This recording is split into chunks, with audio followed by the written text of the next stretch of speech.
अचानक कमरे में एक तेज आवाज गूंजी। एमाग्रैंड ग्रुप का ऑफिशियल पोस्ट आ गया है। और जैसे ही ये शब्द सबके कानों में पड़े, पूरा माहौल बदल गया। हर कोई घबराकर अपने अपने फोन निकालने लगा, जैसे किसी सच्चाई से सामना होने वाला हो।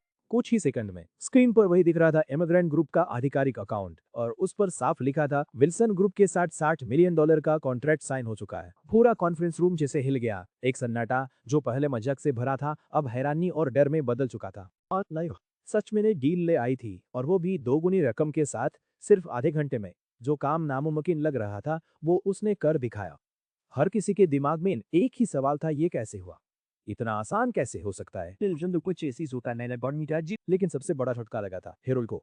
उसका चेहरा सफेद पड़ गया। दिल में पछतावा और जलन दोनों एक साथ उठ रहे थे। तो मैंने ये मौका लिया होता तो आज ये सब मेरा होता। ये सोच उसे अंदर से जला रही थी। उसने खुद ही मौका छोड़ा था, और अब वही मौका क्लेयर को चमका गया। ये सिर्फ हार नहीं थी, ये उसके अहंकार पर एक जोरदार थप्पड़ था, सबके सामने। उधर लेडी विल्सन का चेहरा अचानक चमक उठा। उसने तुरंत कॉन्ट्रैक्ट उठाया और ध्यान से पढ़ने लगी। फिर उसकी आंखों में खुशी की चमक आ गई। अच्छा, बहुत अच्छा, कमाल कर दिया क्लेयर। उसकी आवाज पूरे कमरे में गूंज उठी, और पहली बार उसमें गर्व साफ झलक रहा था। फिर उसने पूछा, तुमने ये कैसे किया? ये सवाल सिर्फ जिज्ञासा नहीं था, बल्कि हर किसी के दिल का सवाल था। क्लेयर ने जवाब दिया, ये सब मिस डोरिस यंग की वजह से हुआ। उन्होंने हमारे परिवार पर भरोसा किया। उसने सच छुपा लिया, क्योंकि खुद उसे भी पूरी सच्चाई नहीं पता थी। लेकिन ये जवाब सुनकर हेरोल्ड के दिल में जैसे हजारों कांटे चुभ गए। जो भी जाता उसे ये डील मिल जाती। अब पछतावा उसे अंदर से खा रहा था।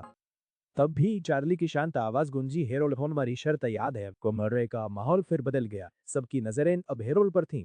हेरोल्ड का चेहरा तिरस्कार से भर गया। तू कौन होता है? एक बेकार घर जमाए, और चाहता है कि मैं तेरे सामने झुकूं? चार्ली ने शांत स्वर में कहा, हाँ, मैं वही हूँ, लेकिन याद रखना, हमने कसम खाई थी, और जो उसे तोड़ेगा। उसकी नजरें सीधी लेडी विल्सन पर गईं। की तरफ, कि तुम चाहते हो कि तुम्हारी दादी शब्द अधूरे थे, लेकिन असर पूरा था।